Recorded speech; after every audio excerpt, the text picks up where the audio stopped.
Saludos desde Euronews. La bienvenida a nuestro resumen informativo les invita a ver el eco de la invasión de Ucrania en los países vecinos, además de las últimas noticias sobre el terreno. También fijamos nuestra atención en el aumento de la inmigración que llega a las costas italianas, al margen de las políticas de la primera ministra de extrema derecha, Giorgia Meloni, en la tímida legalización de la marihuana en Alemania o en el nada tímido cierre de la Universidad de los Jesuitas en Nicaragua, donde el régimen de Daniel Ortega la califica de terrorista. Pasaremos por Libia, Haití y República Dominicana, entre otros lugares que han sido foco de información que podrán ver si nos acompañan ahora para revisar las claves del día en 20 minutos. El gobierno de Lituania cierra 2 de los 6 pasos fronterizos con Bielorrusia, semanas después de que el grupo Wagner se refugiara en el país. Comienza la búsqueda de decenas de cuerpos de soldados alemanes de la Segunda Guerra Mundial ejecutados por la resistencia francesa. En Haití, más de 3.000 personas han tenido que huir de un barrio de Puerto Príncipe por la violencia de las bandas criminales. La ONU solicita una intervención internacional. Alemania aprueba un proyecto de ley innovador sobre el uso recreativo del cannabis, un primer paso hacia la legalización del cannabis en el país. Liberar a Ucrania cueste lo que cueste. El ministro de Asuntos Exteriores de Ucrania, Dmytro Kuleba, tiene claro cuál es el objetivo de la contraofensiva, pero admite que los continuos combates en el frente de batalla están generando fatiga. Todos estamos cansados, afirma Kuleba, pero asegura que lo que está en juego es demasiado importante como para permitir que el cansancio determine sus decisiones. Nuestro objetivo es la victoria. Victoria en forma de liberación de nuestros territorios dentro de las fronteras de 1991. Y no nos importa cuánto tiempo nos lleve. Mientras el pueblo ucraniano comparta este objetivo, el gobierno ucraniano caminará de la mano de su propio pueblo.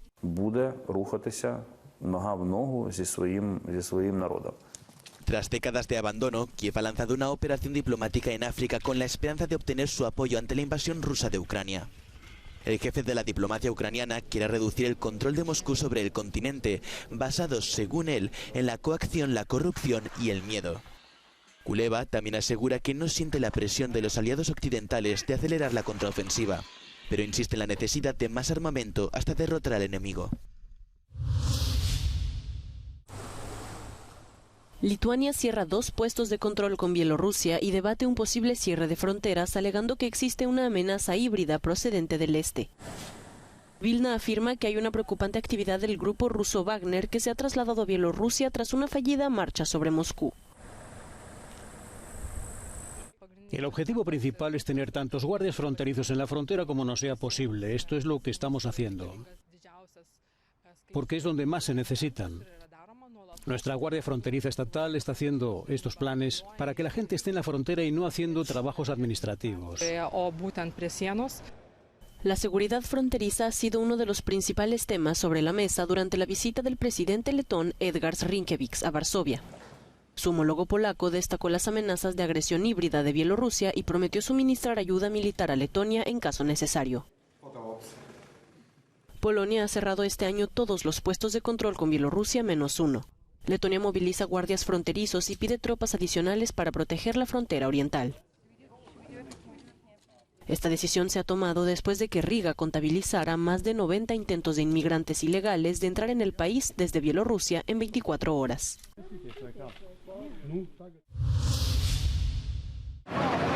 Desde el 1 de enero hasta el 16 de agosto de 2023, más de 100.000 inmigrantes han alcanzado las costas italianas, lo que representa más del doble de los registrados en el mismo periodo en 2022 y casi el triple que los registrados en 2021.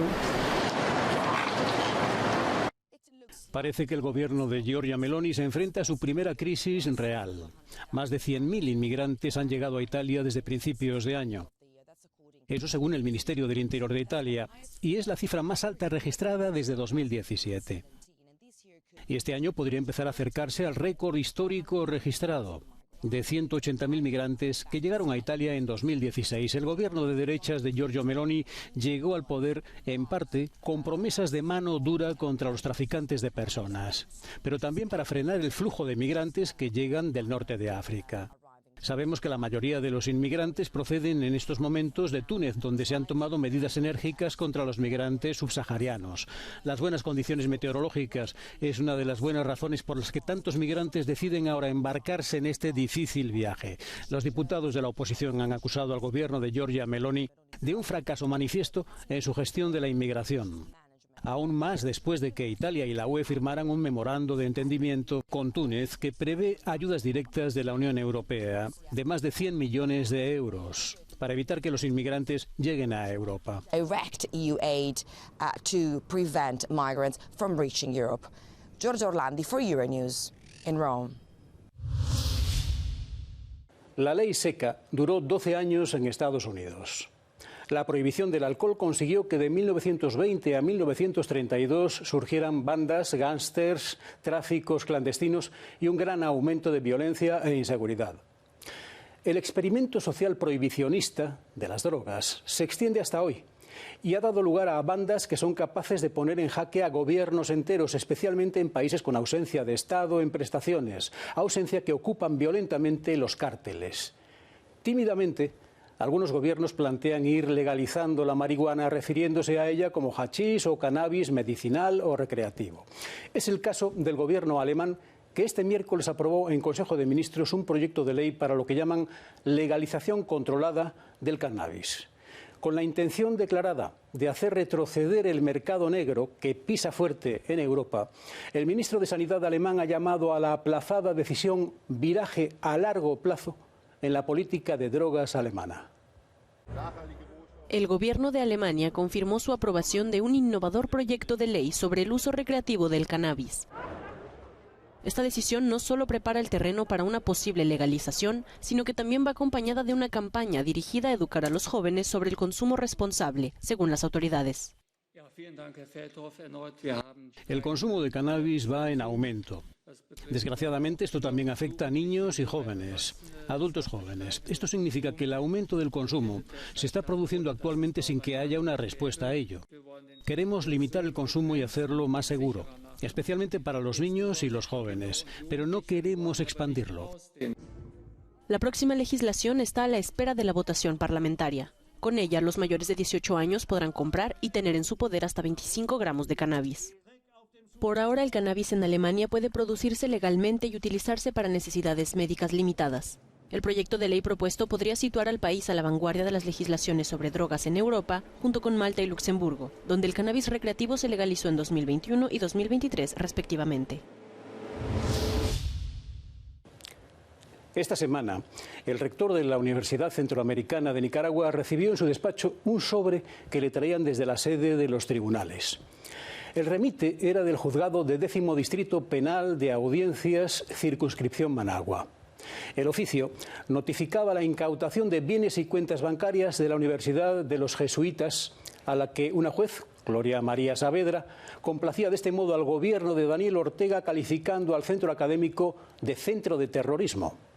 Una más en Nicaragua, donde el gobierno ha suspendido una veintena de universidades en los últimos años. El gobierno de Daniel Ortega acusa de terrorismo a una universidad jesuita. La Universidad Centroamericana de Nicaragua suspendió actividades este miércoles después de que un tribunal confiscara sus bienes y cuentas bancarias tras acusarla de ser un centro de terrorismo. El inicio de clases del segundo semestre del año estaba previsto para el lunes que viene. 5.000 estudiantes están matriculados en la misma universidad en la que el presidente Ortega estudió Derecho. Desde la ONU a organizaciones de derechos humanos de todo el mundo han condenado el cierre de la Universidad de los Jesuitas en Nicaragua. El gobierno y la justicia nicaragüense han cerrado una veintena de universidades privadas desde que endurecieron las leyes en 2021. Recientemente, 2 universidades del Arzobispado de Managua, así como unas 3.000 organizaciones no gubernamentales. El gobierno de Ortega mantiene una conflictiva relación también con la Iglesia Católica. El obispo Rolando Álvarez está encarcelado desde agosto del año pasado, condenado a 26 años de cárcel. Nicaragua atraviesa una crisis política y social desde la represión gubernamental de las protestas de 2018, que dejaron más de 300 muertos. Crisis que se acentuó tras las cuestionadas elecciones generales de noviembre de 2021, en las que Ortega fue reelegido para un quinto mandato después de haber encarcelado a sus principales adversarios. Amantes de la paz. Varias familias de un barrio de Puerto Príncipe han tenido que huir con las pocas pertenencias que pudieron llevar a mano por la violencia de las bandas criminales. Las bandas controlan cerca del 80% de Puerto Príncipe y los secuestros, violaciones, robos y asesinatos se han convertido en una amenaza diaria. Como han visto, las bandas han quemado nuestras casas, han quemado todas nuestras pertenencias. No podemos avanzar. Hemos perdido a los policías que nos ayuden. Los jóvenes que nos ayudaban por la noche, que eran anémicos, han muerto. Están chapoteando en su propia sangre. Hay muertos allá arriba. Nadie puede ir a buscarlos. Ni siquiera podemos llevar al hospital a los heridos de bala. ¿Quién puede llevarlos? Si llevas a alguien herido de bala al hospital, te arriesgas a que tú también termines herido. El secretario general de la ONU y el primer ministro haitiano llevan meses pidiendo una intervención internacional. Kenia ofreció 1.000 agentes y Bahamas y Jamaica también han hecho su oferta. Estados Unidos dijo que presentará una resolución a la ONU para autorizar una intervención de Kenia, pero sin detallar una fecha concreta. Aumenta a 27 el número de muertos tras la explosión y posterior incendio registrado este lunes en un mercado en San Cristóbal, República Dominicana. El Centro de Operaciones de Emergencia informó que ya se han encontrado los cuerpos del número de personas que se reportaron como desaparecidas y se está en la labor de identificación. Al menos 59 personas resultaron heridas, 9 comercios fueron afectados y otros 4 quedaron totalmente destruidos.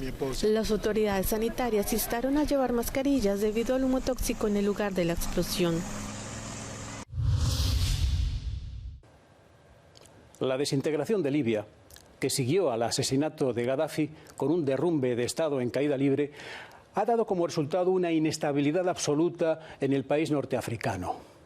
Gobierno en Trípoli, Parlamento en Tobruk apoyado por el general Khalifa Haftar, al que prendieron fuego en julio del año pasado, antes de mudarse a Sirte. 2 gobiernos de facto, la imposibilidad de celebrar elecciones.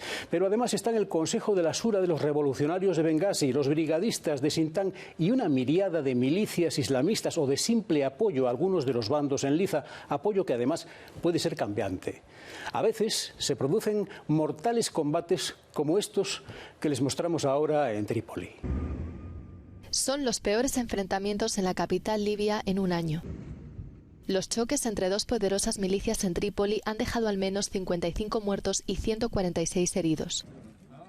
Los feroces combates que estallaron el lunes y cesaron la noche del martes obligaron a cerrar el principal aeropuerto de la ciudad. La violencia solo disminuyó después de que un bando liberara al comandante de una fracción rival cuya detención había desencadenado los enfrentamientos. Libia sigue sumida en el caos político desde la caída del régimen de Gaddafi en 2011. El fuego ardía a unos 17 kilómetros de la ciudad cuando se emitió la orden de evacuación de Yellowknife y las comunidades vecinas este miércoles por la noche. Según dijo el gobierno de los territorios del noroeste, 20.000 personas deben abandonar sus hogares lo antes posible.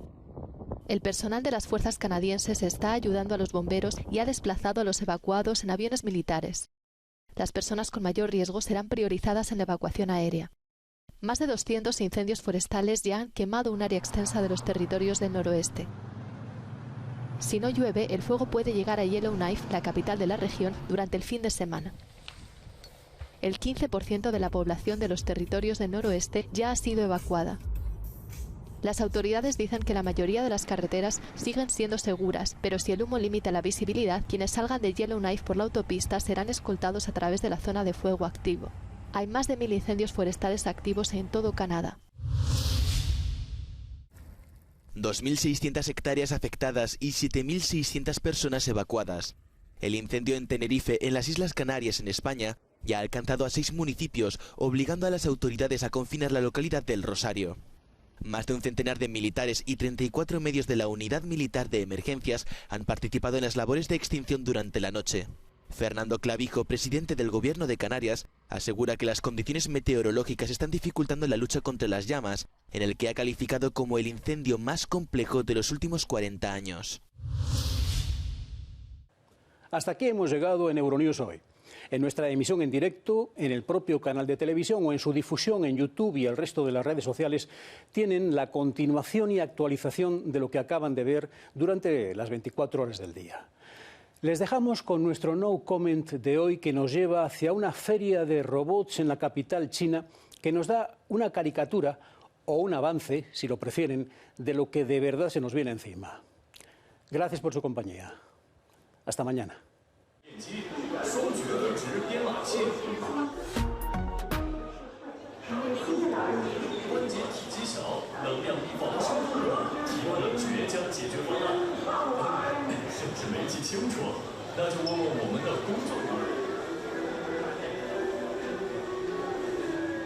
工作人员会给您详细的解答。总之，这么强大的机器人，你值得拥有。自主研发的达到国际领先水平的智能仿生人形机器人 EX 机器人。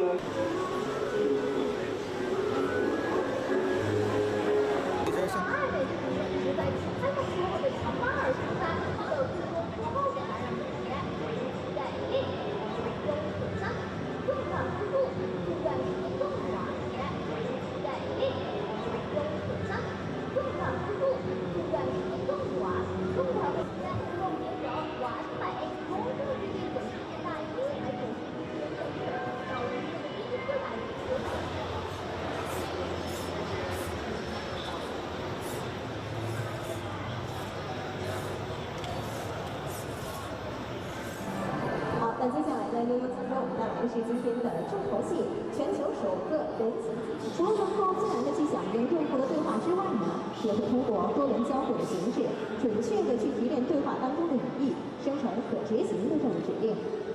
现在，在我们大屏幕上方。